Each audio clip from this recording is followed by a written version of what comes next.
second day learning how to detox from sugar. So the second thing I wanted to talk to you about is another reason to reduce your sugar intake in your diet is because of a disease process called non-alcoholic fatty liver disease. It's something that's really, from what I understand, it's more dangerous than we realize and not quite fully understood. So it affects 90 million people a year, and or it affects 90 million people in general, and 17% of children.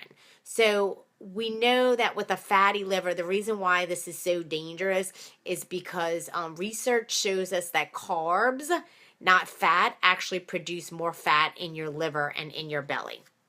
And why is this all important?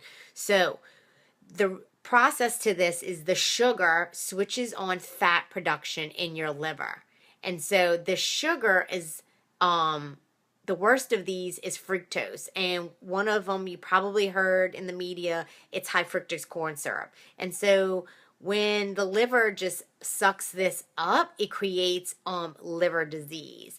And so anything that's processed or full of sugar is bad. So what we want to try and do is, and you don't necessarily have symptoms from this until probably it's really progressed. So we want to make sure we're minimizing processed drinks and foods in our diet. Learn to read your labels. I always pick up stuff and I'm like, ooh, let me see what kind of sugar this has in this.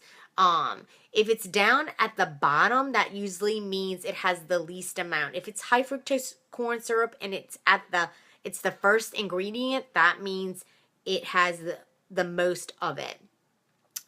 Some of the things that are, in my experience, that have high fructose corn syrup that I can think of offhand is bread. So bunny bread is really bad.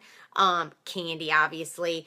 Ketchup, make sure I only buy the ketchup with no high fructose corn syrup in it.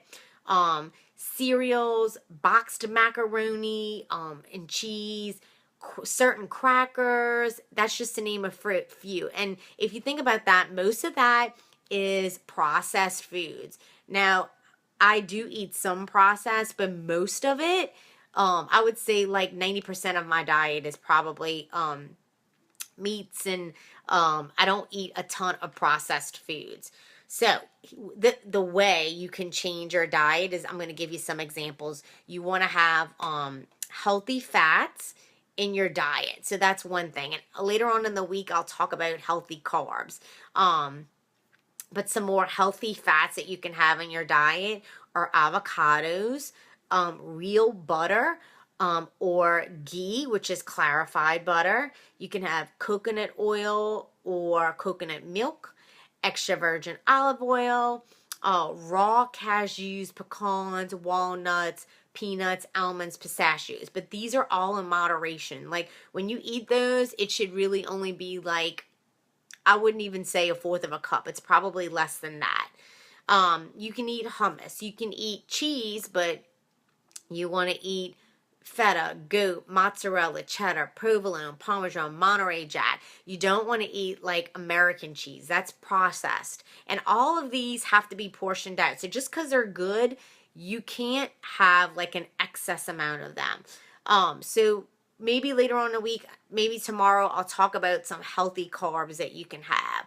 So that's usually a big problem with kids. I'm struggling with it now with my daughter to get her to balance out her meals. So each day we'll talk about something different, but we want to balance out our proteins and our fats and our carbs and our oils and nut butters and things like that. So I hope that this helps you. In a little while, I'm going to post exactly what I've said on little slides, and that way you'll be able to take it and use it. So I hope that this helps you, and tomorrow we'll talk about something different. So try and replace those things in your diet. If you're eliminating something with sugar, always replace it with something good. Just like you eliminate a bad habit, you got to put something in that place. So if y'all have any questions, make sure you post them and I'll come back and read them. And I hope this is helping y'all, and I hope you have a great day.